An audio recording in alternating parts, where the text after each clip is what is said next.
ओंकारबीजरूपाय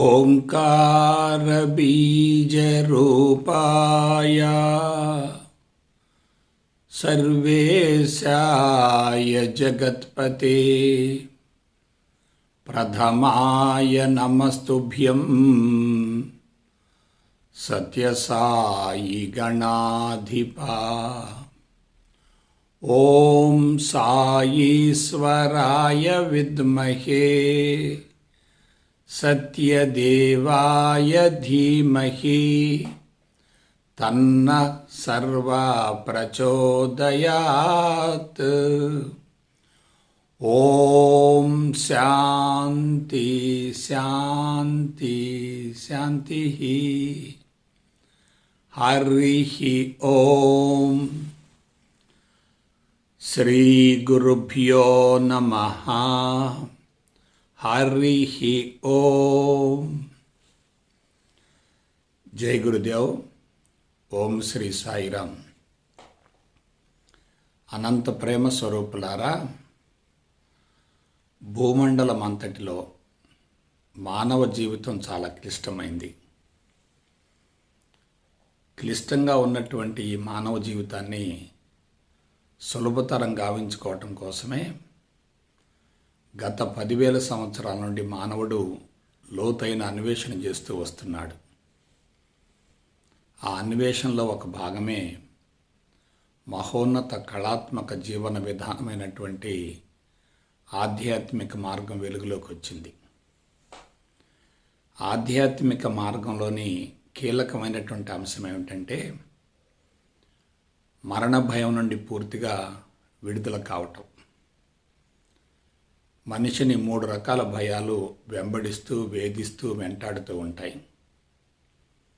1 ఆర్థిక భయం, 2 రుగ్మత భయం, 3 మరణ భయం.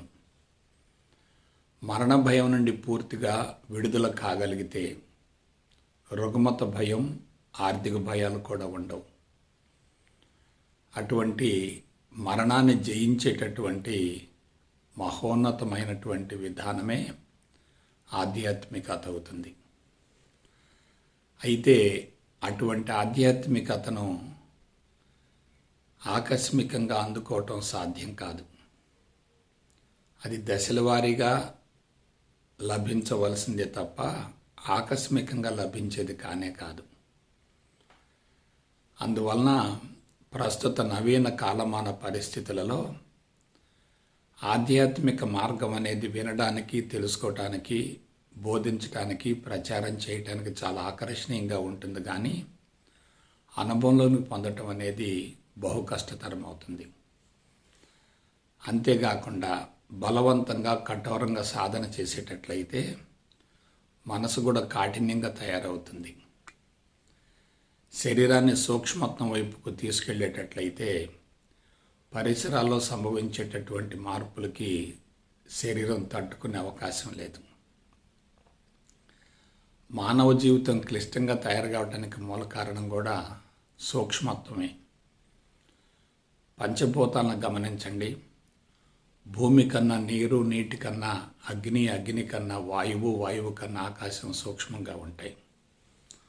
సూక్ష్మత్వం ఎక్కువగా ఉందంటే పరిసరాలతో ఘర్షణ కూడా ఎక్కువగా ఉంటుంది. చర్య ప్రతిచర్యలు కూడా ఎక్కువగా ఉంటాయి. శరీరం దృఢంగా, పటిష్టంగా, శక్తివంతంగా, పుష్కలంగా ప్రాణశక్తితో నింపబడి ఆరోగ్యంగా ఉంటే పరిసరాల్లో సంభవించేటటువంటి మార్పులను కూడా ఎదుర్కొనగలిగినటువంటి నిరోధక శక్తి ఉంటుంది. దాన్నే రెసిస్టెన్స్ పవర్ అంటారు. ప్రస్తుతం మానవ జాతి ఆ రెసిస్టెన్స్ పవర్ని కోల్పోయినందువల్లనే అతి భయంకరమైనటువంటి రుగ్మతలు సంభవించి మానవ జాతికే సవాళ్ళుగా పరిణమించాయి. మనిషి చేస్తున్నటువంటి అన్ని రకాల ప్రయత్నాలకు మూల కారణం ఎక్కువ కాలం జీవించాలి, ఆరోగ్యంగా జీవించాలి, ప్రశాంతంగా జీవించాలి, సంతృప్తిగా జీవించాలి, ఆనందంగా జీవించాలి. ఈ విధంగా జీవితాన్ని సుఖవంతంగా, సులభతరంగా తయారు చేసుకోవటం కోసమే మనిషి గత 10,000 సంవత్సరాలుగా లోతైనటువంటి పరిశోధనలు చేస్తూ వస్తున్నాడు. ఆ పరిశోధనల ఫలితం వల్ల మానవ జాతికి లబ్ధి కలిగిందా, నష్టం కలిగిందనేది జాగ్రత్తగా విశ్లేషించుకోగలిగితే లబ్ధి చేకూరింది చాలా తక్కువ, నష్టం కలిగింది అపారంగా ఉంది. ఎందువలన?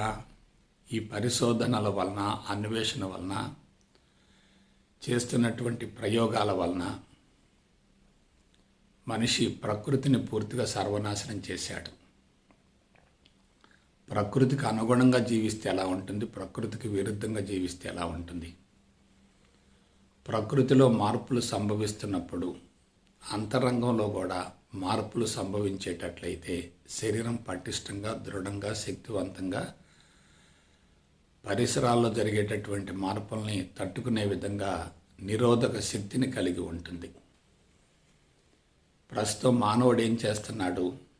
అంతరంగాన్ని మార్చుకోవటం లేదు, పరిసరాలను తనకు అనుకూలంగా మార్చుకుంటూ ఉన్నాడు.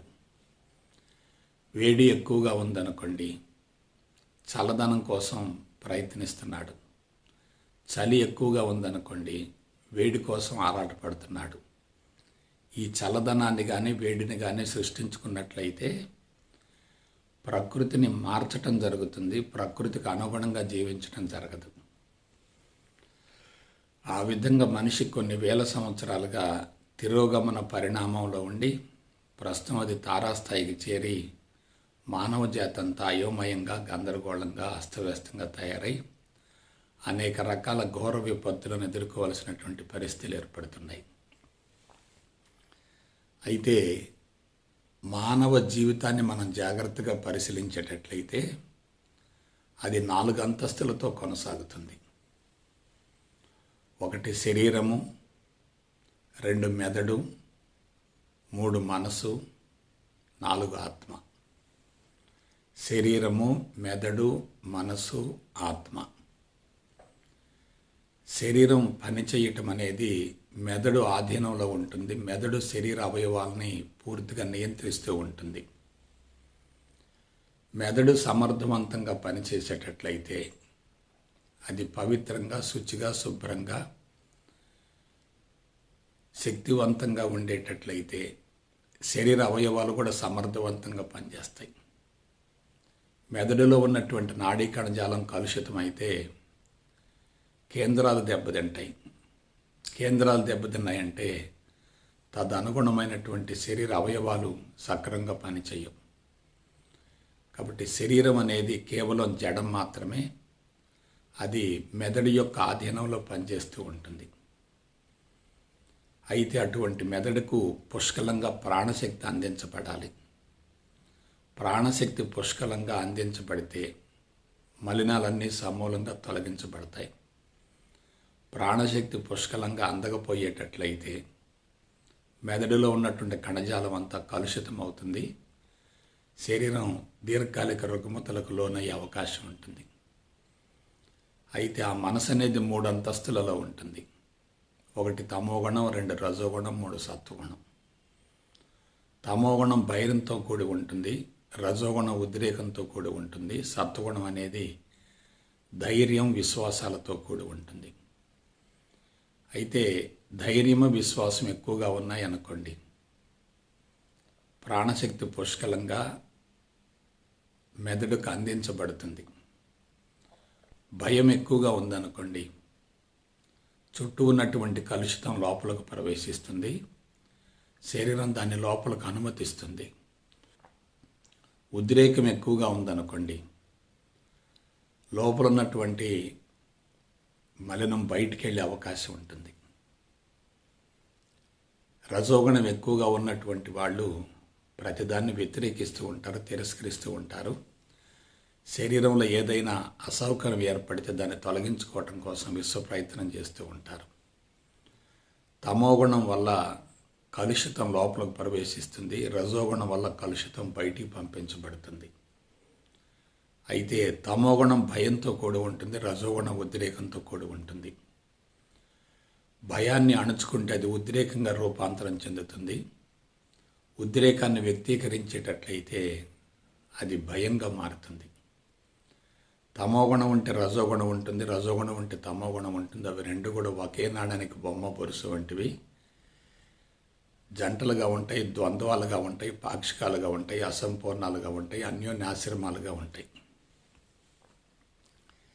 అయితే భయము, ఉద్రేకం రెండు సమాన స్థాయిలో ఉంటే, తమోగుణం, రజోగుణం రెండు సమాన స్థాయిలో ఉంటే అదే సత్వగుణం అవుతుంది. కాబట్టి సత్వగుణం అనేది ప్రత్యేకంగా ఎక్కడా లేదు. తమోగుణం తొలగిపోవాలి, రజోగుణం తొలగిపోవాలి. అలా తొలగిపోవాలంటే అవి రెండు కూడా సమాన మోతాదులో ఉండాలి, సమాన స్థాయిలో ఉండాలి. నెగిటివ్ ఎక్కువగా ఉంటే తమోగుణం అవుతుంది, పాజిటివ్ ఎక్కువగా ఉంటే రజోగుణం అవుతుంది. నెగిటివ్, పాజిటివ్ రెండు సమాన స్థాయిలో ఉంటే అదే సత్వగుణం అవుతుంది. తమోగుణం, రజోగుణం రెండు ఉన్నాయనుకోండి, సత్వగుణం తక్కువగా ఉంటుంది. తమోగుణం, రజోగుణం రెండు కూడా సమాన మోతాదులో ఉన్నాయనుకోండి, అదే సత్వగుణం అవుతుంది. తమోగుణం, రజోగుణం, సత్వగుణం మూడు కలిసే ఉంటాయి, విడిపోయే ప్రసక్తి లేదు. మనిషి ప్రాపంచిక విషయవాంఛలతో సంబంధాన్ని ఏర్పరచుకున్నప్పుడు ఈ మూడు గుణాలతోనే మనిషి పనిచేస్తూ ఉంటాడు. భయం ఉండాలి, ఉద్రేకం ఉండాలి, ప్రశాంతత ఉండాలి. నిర్ణయాలు తీసుకునేటప్పుడు సత్వగుణం ఉండాలి, కష్టించి పనిచేసేటప్పుడు రజోగుణం ఉండాలి, శరీరానికి విశ్రాంతి అవసరమైతే తమోగుణం ఉండాలి. మూడు గుణాలు ఉన్నాయనుకోండి, సమాన స్థాయిలో ఉన్నాయనుకోండి, అప్పుడు మనిషి మూడు గుణాలను అధిగమించి గుణరహిత స్థితికి, గుణాతీత స్థితికి మళ్ళగలుగుతాడు. అదే నోబడి స్టేట్ అవుతుంది, శూన్య స్థితి అవుతుంది. అటువంటి శూన్య స్థితి నుండి దైనందిన కార్యక్రమాలను సమర్థవంతంగా నిర్వహించగలిగితే శరీరం ఆరోగ్యంగా ఉంటుంది, పటిష్టంగా ఉంటుంది, దృఢంగా ఉంటుంది, శక్తివంతంగా ఉంటుంది, తేజోవంతంగా ఉంటుంది, కాంతివంతంగా ఉంటుంది. అయితే ఈ మనసు అనేది కరిగిపోయిందనుకోండి, మనిషి ఆత్మస్థితికి చేరతాడు. ఆ ఆత్మస్థితికి చేరటాన్ని గుణరహిత స్థితి అంటారు, గుణాతీత స్థితి అంటారు. కాబట్టి శరీరము, మెదడు, మనసు, ఆత్మ ఇవి 4 అంతస్తులు. ఎవరైతే ఆత్మస్థితికి చేరతారో వాళ్ళకు మనసు కరిగిపోతుంది. మనసు కరిగిపోయినప్పుడు శుద్ధ చైతన్యం లేక ఆత్మ శరీరంలోకి స్వేచ్ఛగా ప్రవేశిస్తుంది. శరీరంలోకి శుద్ధ చైతన్యం లేక ఆత్మ ప్రవేశించింది అనుకోండి, మెదడు సమూలంగా శుద్ధి అవుతుంది. మెదడు సమూలంగా శుద్ధి అయిందనుకోండి, శరీర అవయవాలు సమర్థవంతంగా పనిచేస్తాయి. మరొక మాటలో చెప్పాలంటే ఆత్మస్థితికి చేరేటట్టయితే అసలు శరీరమే లేదనే భావన కలుగుతుంది. శరీరమే లేకపోతే ఇక మనిషికి రుగ్మతల గురించి, మరణాన్ని గురించి, జీవితాన్ని గురించి ఎటువంటి భయము ఉండదు. కాబట్టి అదే మానవ జీవిత పరమార్థం.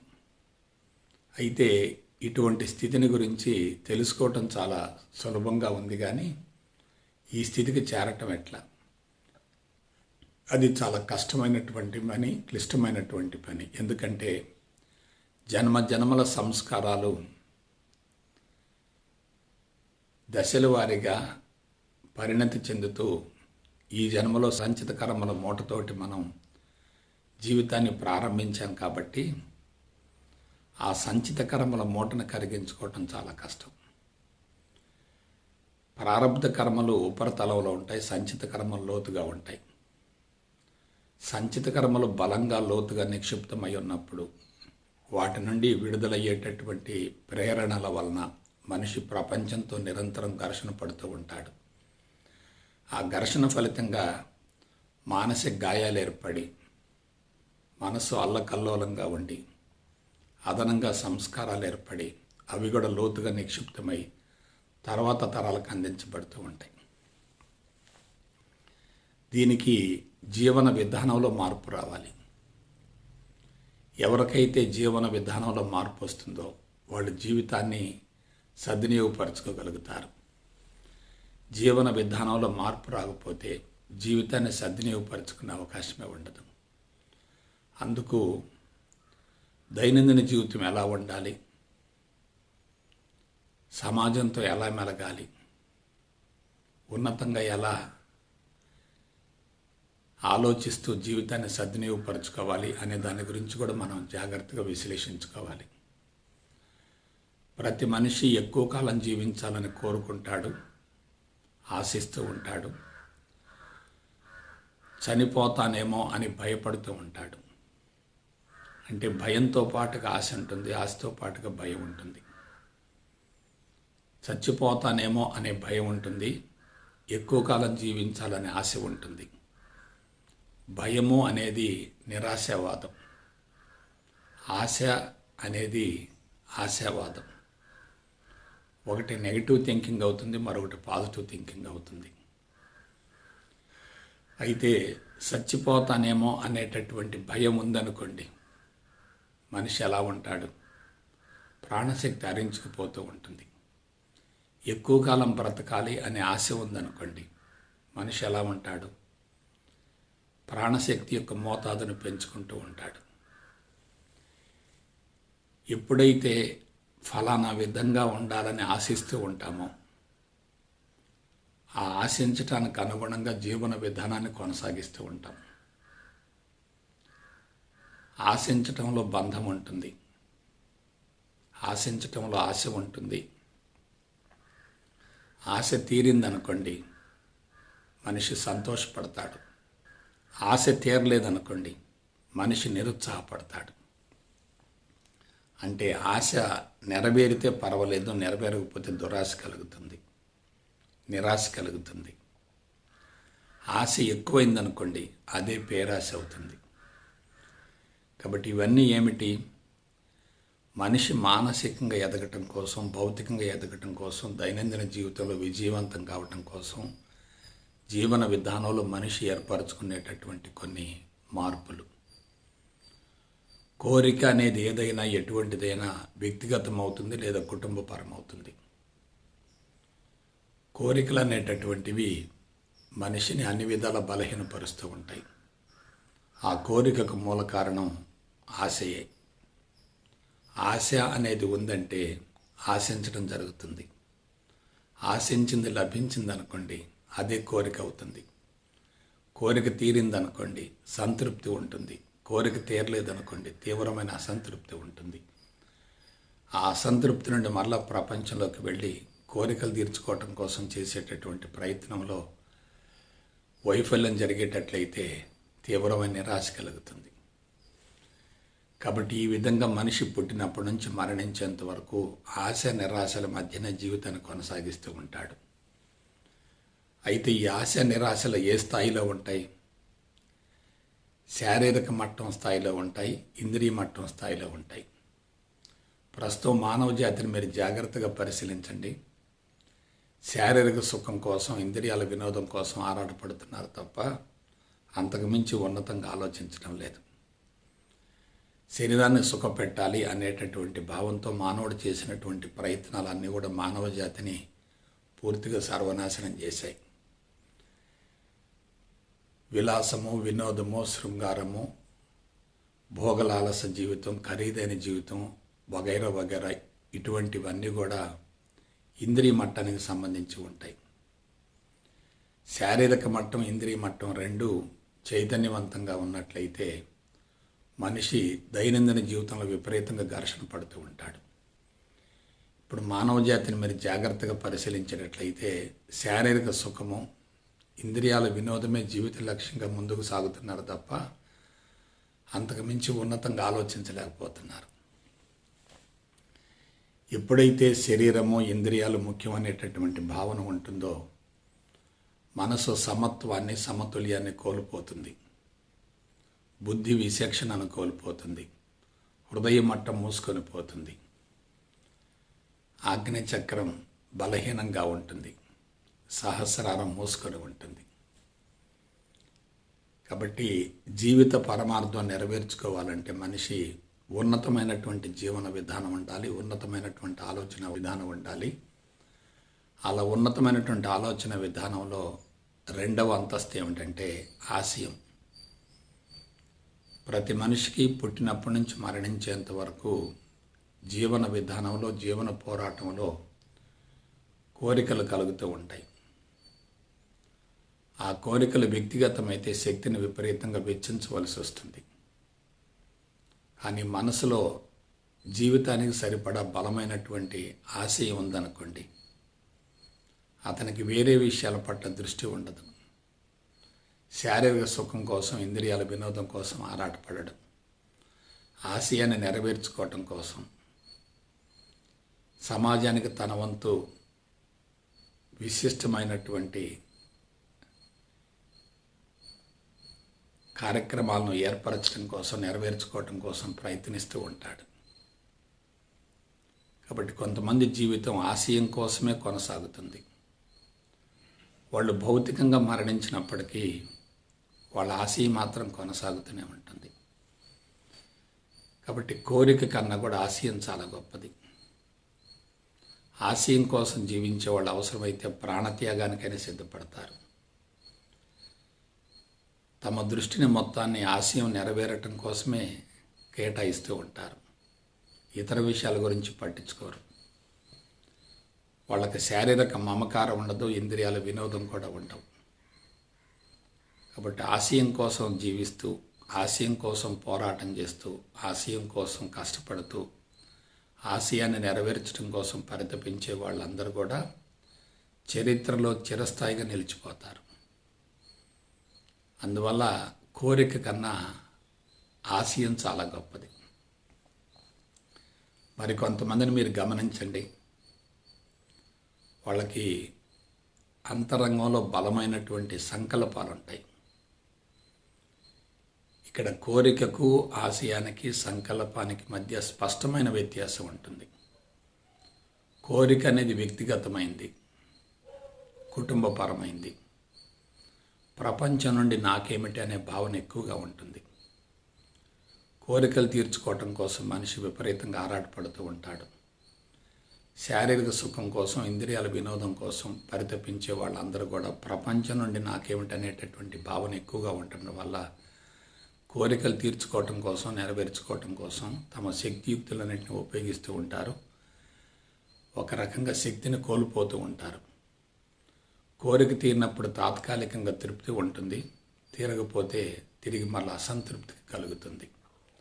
తృప్తి, అసంతృప్తులు ఎక్కువగా ఉన్నాయంటే మనసు కూడా అదే తరహాలో ఉంటుంది. కాబట్టి కోరిక తీరినప్పుడు తాత్కాలికంగా తృప్తి ఉంటుంది, మరి కొంతకాలానికి మరలా అసంతృప్తి మొదలవుతుంది.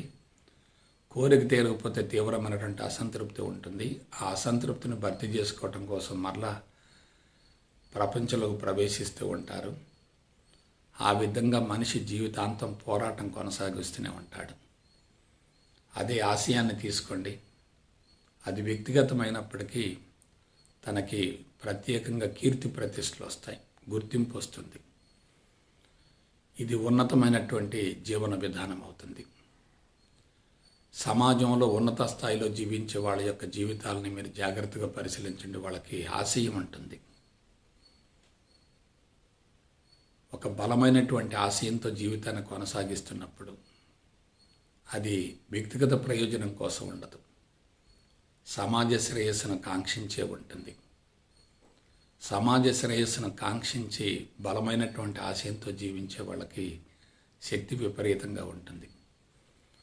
వాళ్ళకి శారీరక ఇంద్రియ మట్టాలను గురించినటువంటి ఆలోచనలు ఉండవు. ఆశయం నెరవేర్చడం కోసం, ఆశయాన్ని ముందుకు తీసుకెళ్ళటం కోసం తమ జీవితాన్ని మొత్తాన్ని పూర్తిగా కేటాయిస్తూ ఉంటారు. అయితే సంకల్పం తీసుకోండి, ఇది కోరిక కన్నా, ఆశయం కన్నా భిన్నంగా ఉంటుంది. సంకల్పం అనేది ఏదైనా, ఎటువంటిదైనా లోక కళ్యాణం కోసం కేటాయించబడుతుంది. లోక కళ్యాణం కోసం జీవించే వాళ్ళకి విపరీతంగా శక్తి పెరుగుతుంది. తాము మరణించినా సరే, తమ జీవితం ముగిసినా సరే, తాము నిర్మించేటటువంటి కట్టడాల ద్వారా, శాశ్వతమైనటువంటి నిర్మాణాల ద్వారా కొన్ని వందల వేల సంవత్సరాల వరకు ప్రపంచానికి ఉపయోగం జరగాలి అనేటటువంటి భావంతో సంకల్పాలను ఏర్పరచుకొని ఆ సంకల్పాలను పూర్తిగా కొనసాగిస్తూ వాటిని భావితరాలకు కూడా కానుకగా అందిస్తూ ఉంటారు. ఆశయం కోసం జీవించేటటువంటి కొంతమంది వ్యక్తులు, శాస్త్రవేత్తలు కానీ, కళాకారులు కానీ, నటులు కానీ, దర్శకులు కానీ, సంఘ సంస్కర్తలు కానీ, వీళ్ళందరూ కూడా ఒక ప్రత్యేక తరహాలో ఉంటారు. కానీ సంకల్పం నెరవేర్చే వాళ్ళు మాత్రం సమాజాన్ని తమతో కలుపుకుంటారు. సమాజ శ్రేయస్సు కోసం పాటుపడుతూ ఉంటారు. తాము గతించిన తర్వాత కూడా తమ సేవలో ప్రపంచానికి అందాలని ఆరాటపడుతూ ఉంటారు. ఇందులో విపరీతమైనటువంటి త్యాగం ఉంటుంది. సంకల్పం అనేది సమాజానికి సంబంధించి ఉంటుంది కాబట్టి ఆ సంకల్పం నెరవేరటం కోసం అవసరమైనటువంటి శక్తి కూడా సమాజం నుండి లభిస్తుంది. ఏదైనా ఒక భారీ కార్యక్రమాన్ని తలపెట్టినప్పుడు అది ఒక వ్యక్తి వల్ల సాధ్యం కాదు కదా. సమిష్టి కృషి వలన సాధ్యమవుతుంది, సమిష్టి బాధ్యత వలన సాధ్యమవుతుంది. అటువంటి సమిష్టి కృషి, సమిష్టి బాధ్యత ఉంటే ఆ కార్యక్రమం సునాయాసంగా నెరవేరటమే కాకుండా భావితరాలకు కూడా అందించబడుతూ ఉంటుంది. ఒక దేవాలయాన్ని నిర్మించామనుకోండి, అది కొన్ని వేల సంవత్సరాల వరకు ఉపయోగపడుతుంది. కాబట్టి సంకల్పం అనేది భగవంతుడికి సంబంధించి ఉంటుంది, సమాజానికి సంబంధించి ఉంటుంది, సమాజ శ్రేయస్సు కోసం కేటాయించబడుతుంది, సమాజాన్ని ఉద్ధరించడం కోసం కేటాయించబడుతుంది, సమాజాన్ని మంచి మార్గం వైపు మళ్లించేటటువంటి కాంక్షతోటి సంకల్పాలు ఉంటాయి. కాబట్టి ఈ సంకల్పాలు భగవంతుడికి అనుకూలంగా ఉంటాయి, భగవంతుడి యొక్క స్థితికి సన్నిహితంగా దగ్గరగా ఉంటాయి. అటువంటి సంకల్పాలు అనేవి అందరికీ ఉండవు, కోట్లాది మందిలో కొద్ది మందికి మాత్రమే ఉంటాయి. సంకల్పం ఉన్నటువంటి వ్యక్తులు అల్పమైనటువంటి విషయాలకు ఎటువంటి ప్రాధాన్యతనివ్వరు. వాళ్ళ దృష్టి అంతా సంకల్పాన్ని నెరవేర్చాలి అనేటటువంటి తపనతో ఉంటుంది. ఇటువంటి సంకల్పాలు తప్పనిసరిగా ప్రపంచానికి అవసరం. కాబట్టి కోరికలతో జీవించే వాళ్ళు ఎక్కువ మంది ఉంటారు. కోట్లాది మందిలో కొద్ది మంది మాత్రమే ఆశయాల కోసం జీవించే వాళ్ళు ఉంటారు. వారిలో కూడా అతి కొద్ది మంది మాత్రమే సంకల్పాల కోసం జీవించే వాళ్ళు ఉంటారు. కాబట్టి కోరికలు, ఆశయాలు, సంకల్పాలు ఇవన్నీ కూడా మనిషి అంతరంగంలో ఏర్పడేటటువంటి భావాలకు అనుగుణంగా ఉంటాయి. అయితే ఈ మూడింటితో పాటు నాలుగోది ఒకటి ఉంటుంది. అదేమిటంటే బలమైనటువంటి దృక్పథం. దాన్ని విజన్ అంటారు. కోరికలు, ఆశయాలు, సంకల్పాలు ఇవన్నీ కూడా ఎంతో కొంత మేరకు పరిమితంగా ఉంటాయి. ఒక ప్రాంతానికే పరిమితం అవుతాయి, ఒక దేశానికే పరిమితం అవుతాయి. ఆలోచన పరిధి విస్తరిస్తూ ఉన్నప్పటికీ అది కొద్ది మందికి మాత్రం ఉపయోగపడుతుంది. ఉదాహరణకు ఒక దేవాలయం నిర్మించామనుకోండి, అది ఒక రాష్ట్రానికో, ఒక జిల్లాకో, ఒక ప్రాంతానికో, ఒక పట్టణానికో పరిమితం అవుతుంది తప్ప ప్రపంచ ప్రజలందరికీ ఉపయోగపడదు కదా. అయితే దృక్పథం సంగతి ఏమిటి? ఈ దృక్పథం ఏమిటి? నా జీవితంలోని ప్రతి క్షణం, నా శరీరంలోని ప్రతి కణం ఆదర్శ, ఆధ్యాత్మిక, ప్రేమ ప్రపంచ స్థాపన కోసమే కేటాయించబడుతుంది అనేటటువంటి భావనతో జీవితాన్ని సమూలంగా ప్రపంచానికి సమర్పించుకోవటమే బలమైన దృక్పథం అవుతుంది. ఒక ఆదర్శ ప్రపంచం ఏర్పడాలి, ఆధ్యాత్మిక ప్రపంచం ఏర్పడాలి, ప్రేమ ప్రపంచం ఏర్పడాలి. అలా ఆధ్యాత్మిక, ఆదర్శ, ప్రేమ ప్రపంచాన్ని స్థాపించడం కోసం తన వంతు విశిష్టమైన ఆధ్యాత్మిక సేవలను అందించడమే బలమైన దృక్పథం అవుతుంది.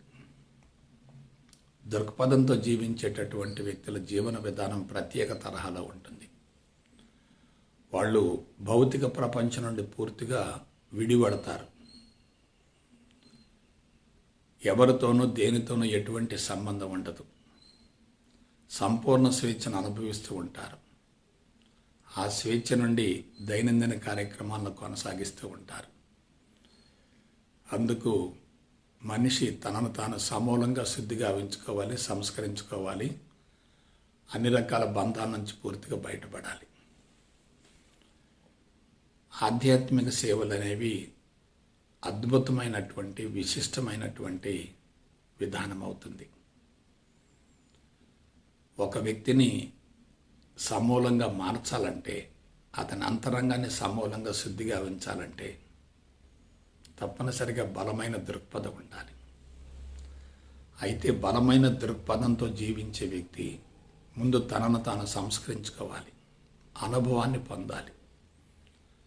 అనుభవాన్ని అందించేటటువంటి ఏ వ్యక్తి అయినా ప్రపంచానికి జ్యోతి అవుతాడు.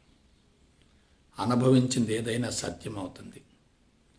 సత్యాన్ని ప్రపంచానికి ప్రచారం చేస్తున్నప్పుడు అది బలమైన దృక్పథంగా ఉంటుంది.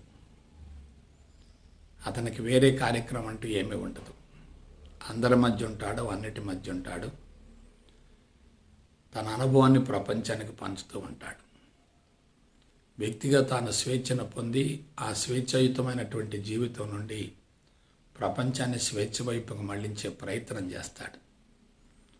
అందుకే మీరు ఆధ్యాత్మిక మార్గంలో జీవించే వాళ్ళని గమనించండి. కొంతమంది అజ్ఞాతంగా ఉంటారు, ఒంటరిగా ఉంటారు, కొండ గుహల్లో ఉంటారు, చీకటి ప్రదేశాల్లో ఉంటారు, వ్యక్తిగత మోక్షం కోసం పరితపిస్తూ ఉంటారు.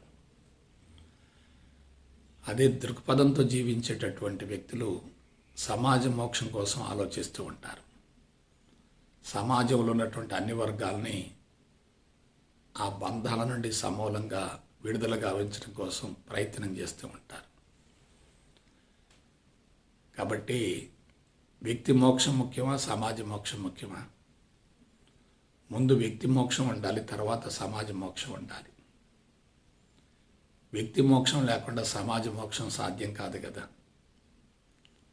తాను మారితే తనలో వచ్చినటువంటి మార్పును ప్రపంచానికి చూపించగలిగితే జీవితమే సందేశంగా మారుతుంది కదా. తనలో మార్పు రాకుండా ప్రపంచాన్ని మార్చాలని ప్రయత్నించడం చాలా ప్రమాదకరం. అది రజోగుణం అవుతుంది. ఒకవేళ మార్పు సంభవించినప్పటికీ దాన్ని ప్రపంచానికి చూపించకుండా మౌనం వహించడం కూడా బాధ్యత రాహిత్యం అవుతుంది. కాబట్టి మనిషికి ఏం కావాలి? బలమైన దృక్పథం ఉండాలి. దృక్పథంతో జీవించే వ్యక్తి విశ్వవ్యాప్త భావనతో ఉంటాడు. కాబట్టి శారీరక, ఇంద్రియ, మానసిక, బుద్ధి, హృదయ మట్టాలు పూర్తిగా వికసిస్తాయి. క్రింద నుండి పై వరకు అన్ని చక్రాలు సమూలంగా శుద్ధిగా ఉంచబడతాయి. ఏ చక్రం ఎక్కువగా పనిచేయదు, తక్కువగా పనిచేయదు. విశ్వప్రాణశక్తి నేరుగా దేహంలోకి ప్రవేశిస్తుంది. ఆపాదమస్తకం దేహం అంతా కూడా సమూలంగా శుద్ధి అవుతుంది. అసలు శరీరమే లేదనే భావన కలుగుతుంది. కాబట్టి ఇక్కడ మనం తెలుసుకోవలసినటువంటి కీలకమైన అంశం ఏంటంటే, ఆత్మసేవ నుండి ఆధ్యాత్మిక సేవలు కొనసాగాలి. ఆత్మసేవ అంటే తనను తాను శుద్ధిగా ఉంచుకోవటం. దాన్నే సైంటిఫిక్ సెల్ఫ్ నాలెడ్జ్ అంటారు. అసలు ఆధ్యాత్మికత అంటే ఆత్మవిజ్ఞాన శాస్త్రం కదా. ఆత్మవిజ్ఞాన శాస్త్రం అంటే తనను తాను సమూలంగా తెలుసుకోవటం, తనను తాను సమూలంగా సంస్కరించుకోవటం, తనను తాను సమూలంగా ఉద్ధరించుకోవటం, తన జీవితాన్ని, తన అంతరంగాన్ని పవిత్రంగా, స్వచ్ఛంగా ఉంచుకోవటం, ఆ స్వచ్ఛతను, పవిత్రతను ప్రపంచానికి కానుకగా అందించటం. కాబట్టి ఒక్కసారి జీవితాన్ని గురించి ఆలోచించండి. బలమైన దృక్పథంతో జీవించే వ్యక్తికి ఆనందం ఉంటుంది. ఆనందాన్ని ప్రపంచానికి అందిస్తే ప్రపంచం దాన్నే తిరిగి మరలా తనకు అందిస్తుంది. అలాగే ప్రపంచాన్ని ప్రేమించగలిగితే ప్రపంచం తప్పనిసరిగా తిరిగి తనను ప్రేమిస్తుంది. ప్రేమించబడటం గొప్ప కాదు, ప్రేమించటం గొప్ప. తన స్థాయిని బట్టి, స్థితిని బట్టి సమాజం గౌరవించవచ్చు, ప్రేమించవచ్చు. కానీ తాను సమాజాన్ని ప్రేమించకపోతే, గౌరవించకపోతే తనకు ఎటువంటి ప్రయోజనం ఉండదు. అందువల్ల తనను తాను ప్రేమించుకోగలగాలి. తనను తాను శుద్ధిగా ఉంచుకోగలగాలి, తనను తాను ఉద్ధరించుకోగలగాలి, తనలో వచ్చినటువంటి మార్పును ప్రపంచానికి చూపించగలగాలి. మార్పు రాకుండా ప్రపంచంలోకి వెళితే ప్రపంచం స్వీకరించే ప్రసక్తి లేదు. మార్పు వచ్చినటువంటి వ్యక్తి చేతులు ముడుచుకొని కూర్చోడు. ఒక ఆదర్శ ఆధ్యాత్మిక ప్రేమ ప్రపంచం కోసం తన జీవితంలో ప్రతి క్షణాన్ని, శరీరంలో ఉన్నటువంటి ప్రతి కణాన్ని అంకితం చేసి తన జీవితాన్నే సమాజం కోసం పూర్తిగా కేటాయిస్తాడు.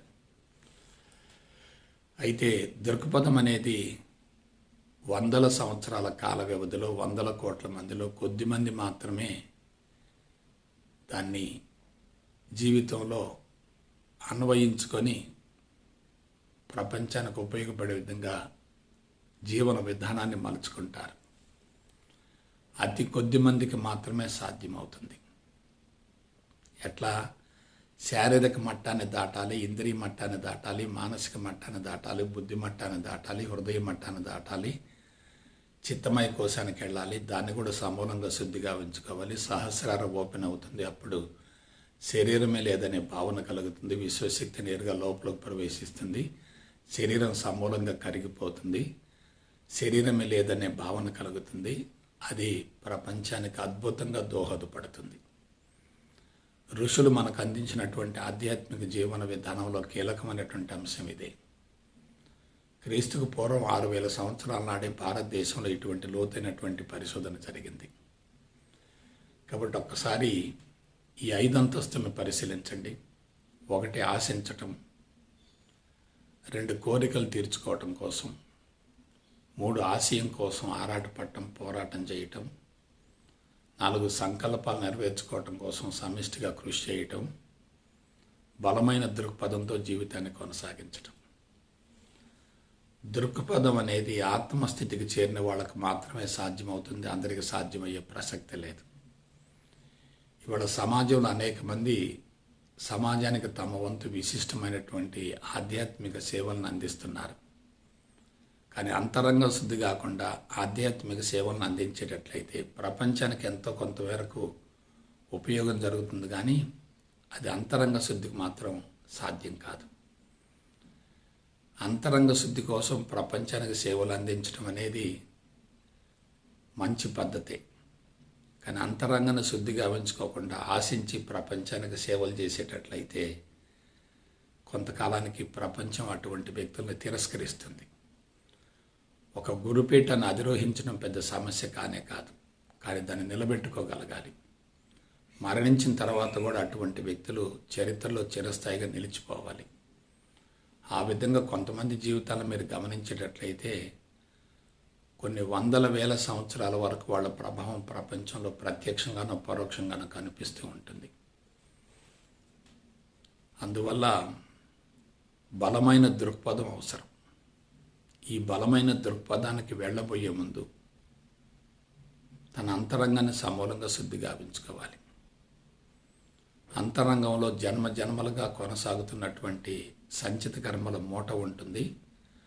ఆ సంచిత కర్మల్ని కరిగించుకోవటం కోసం మనిషి నిరంతరం కర్మలు చేస్తూ ఉంటాడు. ఆ కర్మల వల్ల మరికొన్ని కర్మలు చేరుతూ ఉంటాయి. వాటినే ప్రారబ్ధ కర్మలు అంటారు. సంచిత ప్రారబ్ధ కర్మల మోతాదు ఎక్కువగా ఉంటే జీవభావం ఎక్కువగా ఉంటుంది. ప్రపంచంతో ఉన్నటువంటి సంబంధం కూడా బలీయంగా ఉంటుంది. అదే సంచిత ప్రారబ్ధ కర్మల మూట కనుక తక్కువగా ఉంటే ప్రపంచంతో ఉన్నటువంటి సంబంధం కూడా బలహీనంగా ఉంటుంది, తక్కువగా ఉంటుంది. ప్రపంచం అనే మత్తు ఉండదు. మానవ జీవిత పరమార్థం ఏమిటి? మనోభారాన్ని తొలగించుకోవటం, తగ్గించుకోవటమే. మనోభారం ఉందంటే శరీరం తప్పనిసరిగా బలహీనంగా ఉంటుంది. మనోభారం తొలగిపోయేటట్టయితే శరీరం దృఢంగా, పటిష్టంగా, ఆరోగ్యంగా, శక్తివంతంగా తయారవుతుంది. శరీరం దృఢంగా, శక్తివంతంగా ఉందంటే ఇంద్రియ నిగ్రహం ఉంటుంది, మనసు ప్రశాంతంగా ఉంటుంది, బుద్ధిలో విచక్షణ ఉంటుంది, హృదయ మట్టం తెలుసుకుంటుంది, మనిషికి సేవా తత్పరత ఎక్కువగా ఉంటుంది. నా ద్వారా సమాజానికి ఏమిటనేటటువంటి భావన ఎక్కువగా ఉంటుంది. అటువంటి వ్యక్తులు జీవితాంతం సమాజానికి తమ వంతు విశిష్టమైనటువంటి సేవలను అందిస్తూ ఉంటారు. ఆ సేవలను కొనసాగించడం ద్వారా ఎటువంటి ఫలితాన్ని ఆశించే ప్రసక్తి లేదు. అదే శారీరక ఇంద్రియ మానసిక మట్టాల పరిధిలో జీవించే వాళ్ళు సేవలు చేస్తారు, కానీ తమోగుణం అంటే బలవంతంగా సేవ చేస్తారు, రజోగుణం అంటే గుర్తింపు కోసం సేవలు చేస్తారు, సత్వగుణం అంటే మానసిక ప్రశాంతతను సంతృప్తిని పొందడం కోసం సేవలు చేస్తారు. ఇవన్నీ కూడా ఆశించటం అవుతుంది. ఆశించి సేవలు చేసేటట్లయితే అది తప్పనిసరిగా బంధం అవుతుంది. ఆశించకుండా సేవలు చేసేటట్లయితే అది తప్పనిసరిగా యోగం అవుతుంది. కాబట్టి ఆశించకూడదు.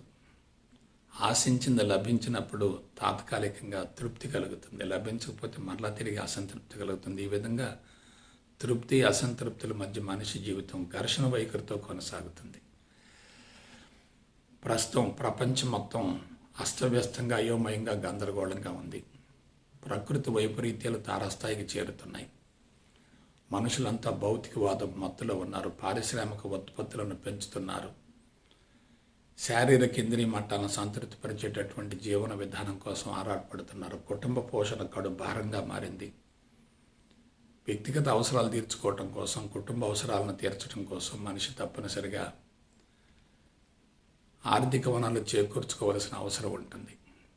అటువంటి ఆర్థిక వనరులను చేకూర్చుకునేటటువంటి విధానంలో తప్పనిసరిగా ధర్మాన్ని అతిక్రమించవలసి ఉంటుంది.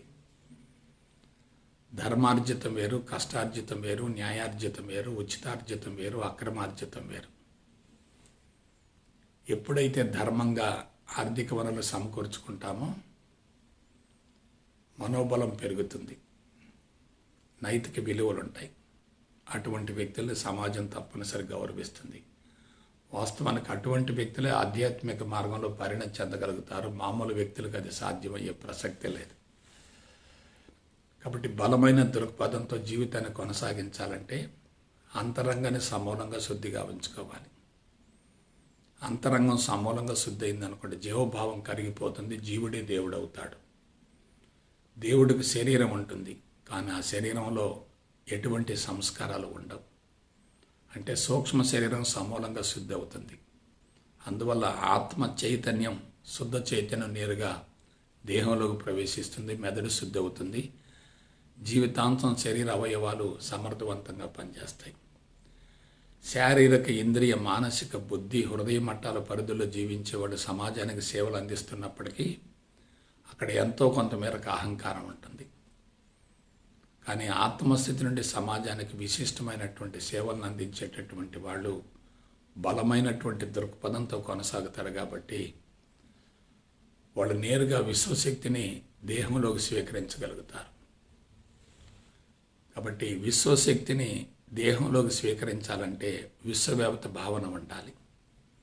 ప్రజ్ఞ ఎంత ఎక్కువగా విస్తరిస్తే శక్తి అంత ఎక్కువగా లోపలికి ప్రవేశిస్తూ ఉంటుంది. ఎవరైతే పరిపూర్ణ అద్వైత బ్రహ్మజ్ఞానాన్ని గురించి శాస్త్రయుక్తంగా అవగాహన గావించుకొని దానిని అనుభవంలోకి పొందగలుగుతారు. ఇక్కడ తెలుసుకోవటం చాలా సులభం, అనుభవంలోకి పొందటం చాలా కష్టం.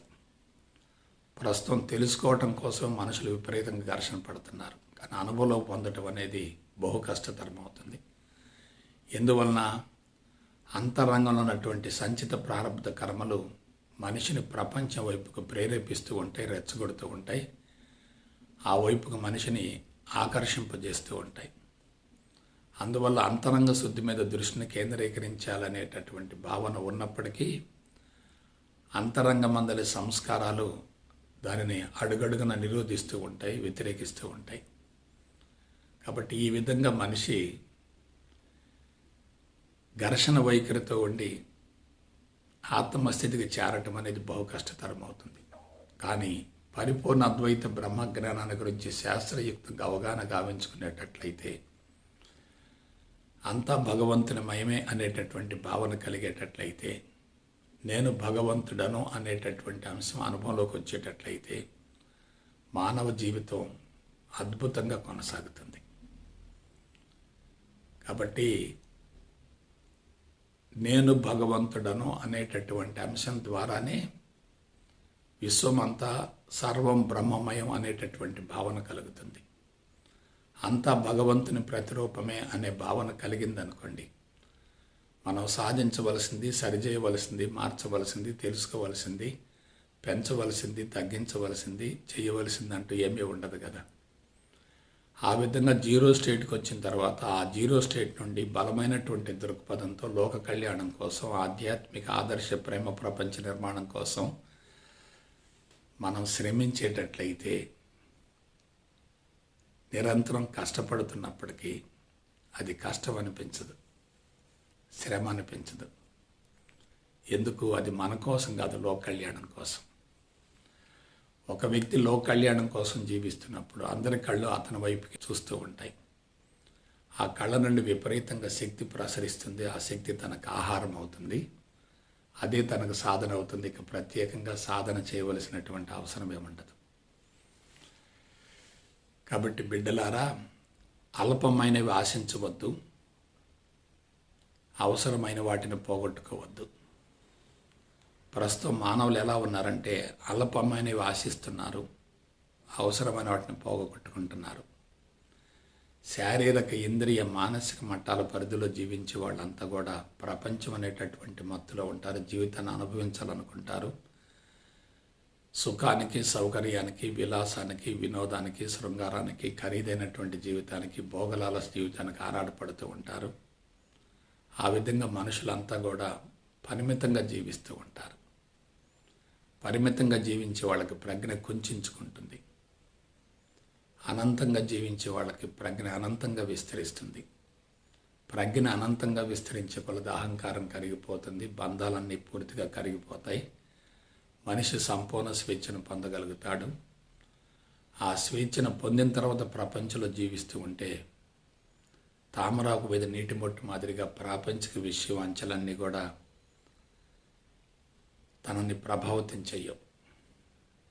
కాబట్టి మనం బలహీనంగా ఉన్నప్పుడే బయట ఉన్నటువంటి శక్తులు కానీ, వ్యక్తులు కానీ మనల్ని ప్రభావితం చేస్తూ ఉంటారు, వశపరుచుకుంటూ ఉంటారు. మనం బలోపేతమైతే అవి లోపలకు ప్రవేశించే ప్రసక్తే లేదు. కాబట్టి బిడ్డలారా, జీవితాన్ని సక్రమైన పంథాలోనికి మళ్లించుకునే ప్రయత్నం చేయండి. అరుదుగా లభించినటువంటి మానవ జన్మను సార్థకం చేసుకోండి. మనం ఎంత పరిమితంగా ఆలోచిస్తూ ఉంటే అంత శక్తి హరించుకుపోతుంది. మనుషులు ఇప్పుడు కనీస అవసరాల కోసం పోరాడుతున్నారు. ప్రకృతి వనరులు పూర్తిగా ధ్వంసం గావించబడుతున్నాయి. వస్తు సంపద మధ్యనే జీవితాన్ని కొనసాగించాలనేటటువంటి భావంతో భౌతికవాదపు మత్తును విపరీతంగా పెంచుకుంటున్నారు. అసలు భౌతిక సంపద లేకుండా జీవించలేని పరిస్థితి ఏర్పడింది. అందుకే ఒకప్పుడు ఆశ్రమాల్లో, గురుకులాల్లో జీవించే వాళ్ళని గమనించండి. వాళ్ళు ప్రకృతి మధ్యన జీవిస్తున్నారు, కనీస అవసరాలతో జీవిస్తున్నారు. వాళ్ళకి ఆశలు లేవు, కోరికలు లేవు, సంకల్పాలు ఉంటాయి, బలమైనటువంటి దృక్పథం ఉంటుంది. తమ జీవితాన్ని తెరిచిన పుస్తకం మాదిరిగా చూపిస్తూ ఉంటారు. బోధన అనేది కృత్రిమంగా ఉంటే అది అంతరాత్మకి విరుద్ధం అవుతుంది. జీవిస్తూ ఉన్నప్పుడు, ఆచరిస్తూ ఉన్నప్పుడు, అనుభవాన్ని పొందుతున్నప్పుడు ఇక ప్రత్యేకంగా బోధన యొక్క అవసరం కూడా ఉండదు. బోధనలో ఆచరణ లేకపోతే, ఆచరణ లేకుండా బోధించాలనేటటువంటి భావన ఉంటే అది కృత్రిమంగా ఉంటుంది, ప్రమాదకరంగా ఉంటుంది. ప్రస్తుతం ఆధ్యాత్మిక మార్గం అంతా అస్తవ్యస్తంగా, అయోమయంగా, గందరగోళంగా, వ్యాపారాత్మకంగా, అశాస్త్రీయంగా మారటానికి మూల కారణం మార్గం ఉన్నతమైనదైనప్పటికీ అనుసరించేటటువంటి విధానాలలో పరిపూర్ణత ఉండటం లేదు, శాస్త్రీయత ఉండటం లేదు, హేతు పద్ధతి కూడా ఉండటం లేదు. అందుకే మనుషులంతా కూడా పరుగు పందెం కొనసాగిస్తున్నారు. ప్రవేశించే వాళ్ళ సంఖ్య ఎక్కువగా ఉంది, పరిణతి చెందే వాళ్ళ సంఖ్య మాత్రం బహు తక్కువగా ఉంది. అయితే ఆ మార్గంలోకి ప్రవేశించిన తర్వాత ఎంతో కొంతమేరకు జీవన విధానంలో, ఆలోచన విధానంలో మార్పు వస్తుంది. కానీ ఆధ్యాత్మికత అవసరమే, కానీ ఆధ్యాత్మిక పిచ్చి ఉండకూడదు. ఆధ్యాత్మిక పిచ్చి ఉండేటట్టయితే ఆధ్యాత్మిక రుగ్మతలు పెరుగుతాయి. మనిషి జ్ఞాపక శక్తిని, ఏకాగ్రతను కోల్పోతాడు, శారీరక పటుత్వం తగ్గిపోతుంది. మనిషిలో ఆధ్యాత్మిక రుగ్మతలు పెరిగి ఆధ్యాత్మిక మార్గానికే కళంకం వస్తుంది. అందుకే నేను పదే పదే హెచ్చరిస్తున్నాను. ఆధ్యాత్మికత అవసరమే, కానీ ఆధ్యాత్మిక పిచ్చి ఉండకూడదు. అది అవసరమే కానీ వ్యసనంగా మారకూడదు. అసలు ప్రత్యేకంగా ఆధ్యాత్మికత అనేది ఎక్కడా లేదు. మనం ఉన్నతంగా ఆలోచిస్తూ పరిపూర్ణ అద్వైత బ్రహ్మజ్ఞానాన్ని గురించి అవగాహన గావించుకుని అనుభవంలోకి పొందగలిగితే అంతా శూన్యం అనేటటువంటి భావన కలుగుతుంది. అటువంటి భావన కలగాలంటే, అనుభవం రావాలంటే దీర్ఘకాలికంగా కసరత్తు జరగాలి. పరిమితంగా జీవించేటటువంటి వ్యక్తులు తప్పనిసరిగా ఆధ్యాత్మిక మార్గంలోకి ప్రవేశించిన పరిణతి చెందలేరు. ఆధ్యాత్మిక రుగ్మతలు పెంచుకుంటారు, వ్యసనంలో ఉంటారు, పిచ్చిలో ఉంటారు. వాళ్ళు తప్పనిసరిగా తీవ్రంగా నష్టపోతారు. ప్రస్తుతం ఆధ్యాత్మికత అనేది ప్రపంచంలోకి ప్రవేశించినందువల్ల అర్హత లేకుండా కూడా చాలామంది ఆకర్షింపబడుతున్నారు. బలవంతంగా మార్గంలోకి ప్రవేశిస్తున్నారు. సంస్థలు కానీ, వ్యక్తులు కానీ, గురువులు కానీ, స్వామీజీలు కానీ, బాబాలు కానీ వాళ్ళని ఆకర్షిస్తున్నారు, వశీకరణం చేసుకుంటున్నారు. ఆ విధంగా వాళ్ళని బంధాల్లో ఇరికిస్తున్నారు. పరిమిత తత్వాన్ని పెంచుతున్నారు, అహంకారాన్ని పెంచుతున్నారు. వాళ్ళలో స్వేచ్ఛ కలగకపోగా బంధాలు పెరుగుతూ వస్తున్నాయి. కాబట్టి స్వేచ్ఛను పొందేటటువంటి విధానాలను అనుసరించాలి తప్ప బంధాలను పెంచేటటువంటి విధానాలను అనుసరించకూడదు. దానికి లోతైనటువంటి విచారణ ఉండాలి, విశ్లేషణ ఉండాలి తప్ప కఠోరమైన సాధనలు ఉండకూడదు. సాధన అంటే నేను సాధించవలసింది ఏమి లేదని తెలుసుకోవటమే సాధన. సరిచేయవలసింది ఏమి లేదని తెలుసుకోవటమే సాధన. మార్చవలసింది ఏమీ లేదని తెలుసుకోవటమే సాధన. తెలుసుకోవలసింది ఏమీ లేదు అనే విషయాన్ని అనుభవంలోకి పొందటమే సాధన. నేనేమీ చేయవలసినటువంటి అవసరం లేదు అనేటటువంటి స్థితిలో జీవించటమే సాధన. అంటే కళ్ళు మూసుకొని కఠోరంగా సాధన చేసే వాళ్ళకి శరీరం సూక్ష్మత్వానికి వెళుతుంది, చెడు వైపుకు తొందరగా ఆకర్షింపబడుతుంది, బంధాలు పెరుగుతాయి, బానిసత్వం పెరుగుతుంది, జీవితం అన్ని విధాల అభాస్పాలవుతుంది, తిరోగమనం కొనసాగుతుంది. ఆధ్యాత్మిక మార్గంలో పరిణతి చెందాలంటే అనుకూలమైనటువంటి వాతావరణం ఉండాలి కదా. ప్రస్తుతం ప్రపంచవ్యాప్తంగా అటువంటి అనుకూలమైన వాతావరణం లేనే లేదు. కలుషితమైనటువంటి వాతావరణం నుండి కఠోర సాధన చేసినప్పటికీ ఎటువంటి ప్రయోజనం ఉండదు. అటువంటి కలుషితమైనటువంటి వాతావరణం నుండి బయటపడాలంటే అంతరంగాన్ని శుద్ధి చేసుకోవాలి తప్ప ప్రపంచాన్ని మార్చడం కానే కాదు. మన అంతరంగ స్థితిని బట్టే ప్రపంచం కనిపిస్తుంది. అంతరంగం కలుషితంగా నెగిటివ్గా ఉంటే ప్రపంచంలో కూడా అదే కనిపిస్తుంది. అంతరంగం సమూలంగా శుద్ధి అయ్యేటట్లయితే ప్రపంచంలో ఎంత చెడు ఉన్నప్పటికీ ఆ చెడు కూడా మంచిగానే కనిపిస్తుంది. కాబట్టి మనం ప్రపంచాన్ని మార్చడం కానే కాదు. ప్రపంచాన్ని మార్చవలసినటువంటి అవసరం లేదు. అంతా ఒకటే, అంతా ఏకత్వమే ఉంది అనేటటువంటి భావన కలిగిందనుకోండి, ఇక మన దృష్టి మారుతుంది. దృష్టిని మార్చుకుంటే చాలు, సృష్టిని మార్చవలసిన అవసరం లేదు. మరొక మాటలో చెప్పాలంటే దృష్టి వెనుకున్నటువంటి అంతరంగ సంస్కారాల స్వభావాన్ని మార్చుకోవాలి. ప్రపంచాన్ని మనం చూసేటటువంటి కోణం మారితే చాలు, మన యాటిట్యూడ్ మారితే చాలు, మన అభిప్రాయం మారితే చాలు. అభిప్రాయం మారిందంటే మనిషి తప్పనిసరిగా విషవలయం నుంచి బయటపడతాడు. పాజిటివ్లో నెగిటివ్ ఉంటుంది, నెగిటివ్లో పాజిటివ్ ఉంటుంది. పాజిటివ్ నెగిటివ్ రెండు తాత్కాలికమనే భావన కలిగిందనుకోండి, ఇక మనం వాటిని వదిలేస్తాం కదా. తమోగుణము, రజోగుణం, సత్వగుణం మూడు కూడా మాయ అనుకున్నాం అనుకోండి, వాటికి ఎక్కువ ప్రాధాన్యత ఇవ్వం కదా. కనిపించే స్థూల జగత్తు మొత్తం మార్పులు చెందుతూ ఉంటుంది. అది మనసు యొక్క కల్పన అనేటటువంటి భావంతో ఉండేటట్లయితే, అది తాత్కాలికమే అనేటటువంటి భావన స్థిరపడేటట్లయితే దానికోసం పరితపించే అవకాశమే లేదు కదా. కాబట్టి ప్రపంచం మాయని గుర్తించగలగాలి. ఆ ప్రపంచం కూడా భగవంతుడే అనేటటువంటి భావనకి ఎదగాలి. అప్పుడు మనిషి జీవితం పూర్తిగా సంకెళ్ళ నుండి, బంధాల నుండి బయటపడి సంపూర్ణ స్వేచ్ఛతో కొనసాగుతూ అదే తరహా జీవితాన్ని ప్రపంచానికి అందించే అవకాశం ఉంటుంది.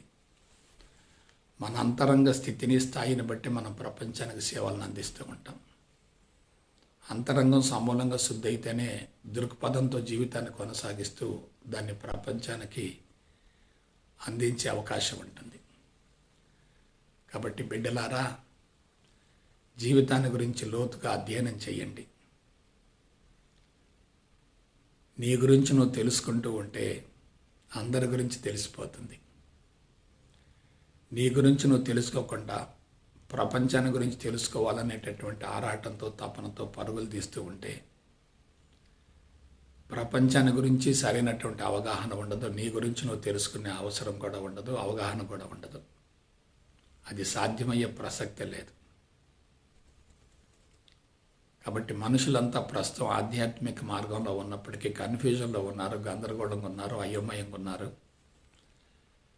విపరీతంగా పరుగులు తీస్తున్నారు. అనేక సంస్థలు అనేక రకాల విధానాలను అందిస్తూ ఉన్నాయి. ఏ విధానం కూడా పరిపూర్ణం కాదు. ఎందుకంటే విధానం అనేది మాయే. పరిపూర్ణత్వాన్ని పొందటం కోసం విధానాలను అనుసరించాలి తప్ప విధానాలలో ఇరుక్కుపోకూడదు. పరిపూర్ణత్వం చేకూర్చడం కోసం సంస్థలను ఆశ్రయించాలి తప్ప సంస్థలు ఇరుక్కుపోకూడదు. వ్యక్తిగత సంబంధాలు ఉన్నాయి అనుకోండి, విశ్వవ్యాప్త భావనకు అవరోధం అవుతాయి. అందువల్ల వ్యక్తులు ముఖ్యం కాదు, స్థితి చాలా ముఖ్యం.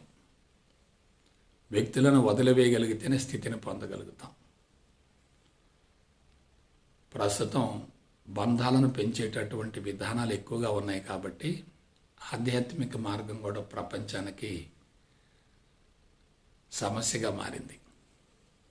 భారతదేశంలో ఆధ్యాత్మికత ఉద్భవించినప్పటికీ దాన్ని అందుకునేటటువంటి వాళ్ళు లేనందువల్ల, సంపూర్ణ స్వేచ్ఛ నుండి అందించే వాళ్ళు కూడా లేనందువల్ల భారతదేశంలో ఆధ్యాత్మికత వల్ల తీవ్రమైనటువంటి నష్టం జరుగుతుంది.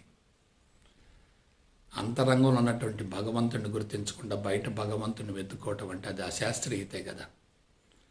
తన మీద తనకు విశ్వాసం ఉంటేనే భగవంతుడి పట్ల విశ్వాసం కలుగుతుంది. తన మీద తనకు విశ్వాసం లేకుండా భగవంతుడి యొక్క విశ్వాసాన్ని పొందాలనుకోవటం అజ్ఞానం. ఇప్పుడు మనుషులంతా ఎలా ఉన్నారు? భగవంతుడి అండ కోసం పరితపిస్తున్నారు, ప్రయత్నిస్తున్నారు, ఆరాటపడుతున్నారు, పరుగులు తీస్తున్నారు. కానీ భగవంతుడు ఎక్కడున్నాడు? భౌతిక ప్రపంచానికి భిన్నంగా భగవంతుడు లేడు కదా. ప్రపంచమే పరమాత్మ, పరమాత్మే ప్రపంచం అనుకున్నప్పుడు, ప్రపంచానికి అతీతంగా పరమాత్మ లేడు అనుకున్నప్పుడు, ప్రపంచానికి వేరుగా భిన్నంగా పరమాత్మను వెతుక్కోవటం అంత అశాస్త్రీయత మరొకటి ఎక్కడ ఉంటుంది?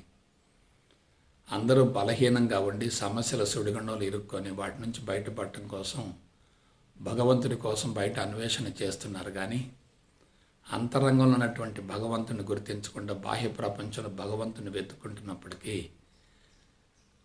ఆ భగవంతుడి యొక్క ఉనికిని అనుభవంలోకి పొందే అవకాశమే లేదు. కాబట్టి అంతరంగాన్ని ముందు శుద్ధి చేసుకోవాలి, ఆ తర్వాతనే బాహ్య ప్రపంచాన్ని గురించి ఆలోచించాలి. అంతరంగాన్ని శుద్ధి చేసుకోవటం కోసం బాహ్య ప్రపంచాన్ని ఒక నిచ్చెన మాదిరిగా వాడుకోవాలి తప్ప బాహ్య ప్రపంచం ఇరుక్కుపోకూడదు. అందువల్ల తన మీద తనకి విశ్వాసం ఏర్పరచుకోవాలంటే ముందు తన అంతరంగాన్ని సమూలంగా శుద్ధిగా ఉంచుకోవాలి. తమోగుణం, రజోగుణం రెండు ఉన్నాయనుకోండి, విశ్వాసం ఏర్పడదు కదా. సత్వగుణం ఉంటేనే విశ్వాసం ఏర్పడుతుంది. కాబట్టి అటువంటి విశ్వాసం పెరగాలంటే మనిషి తప్పనిసరిగా బాహ్యముఖ ప్రయాణానికి స్వస్తి పలకాలి, అంతర్ముఖ ప్రయాణంలో జీవించగలగాలి, అంతరంగాన్ని సమూలంగా శుద్ధిగా ఉంచుకోవాలి, తన బలహీనతలను, లోపాలను తెలుసుకొని వాటిని కోకట వేర్లతో సహా తొలగించగలగాలి. కాబట్టి బలమైన దృక్పథం అనేది మనిషికి అవసరం.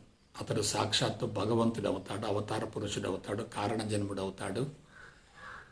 అతని జీవితం అన్ని విధాల ఆదర్శవంతమవుతుంది. అతని ప్రభావం కొన్ని వేల సంవత్సరాల వరకు కొనసాగుతుంది.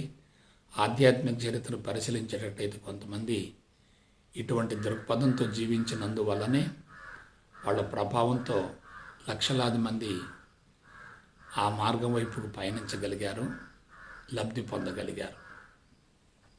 కాబట్టి బిడ్డలారా, జీవితాన్ని దుర్వినియోగపరచుకోవద్దు. ప్రస్తుతం ప్రపంచవ్యాప్తంగా కలుషితమైనటువంటి వాతావరణం అన్న మాట వాస్తవమే, కానీ ఆ కలుషితాన్ని గురించి లోతుగా అధ్యయనం చేసి అందులో ఉన్నటువంటి ప్రమాదాన్ని గుర్తించగలిగితే మనం మంచి మార్గం వైపుకు మళ్ళీ అవకాశం ఉంటుంది కదా. కలుషితం అనేది మనకి నష్టం కానే కాదు, ఆ కలుషితంలో ఉన్నటువంటి ప్రమాదాన్ని గుర్తించగలగాలి. ప్రపంచం పతనం అవుతుందని బాధపడకూడదు, ఆ పతనానికి మూల కారణం తెలుసుకోగలగాలి. మూల కారణం తెలుసుకున్న వ్యక్తే పరిష్కారాన్ని ప్రపంచానికి అందించగలుగుతాడు. మూల కారణం తెలియకపోతే తాను బంధాలు ఇరుక్కునే ప్రపంచానికి కూడా న్యాయం చేసే అవకాశమే లేదు. కాబట్టి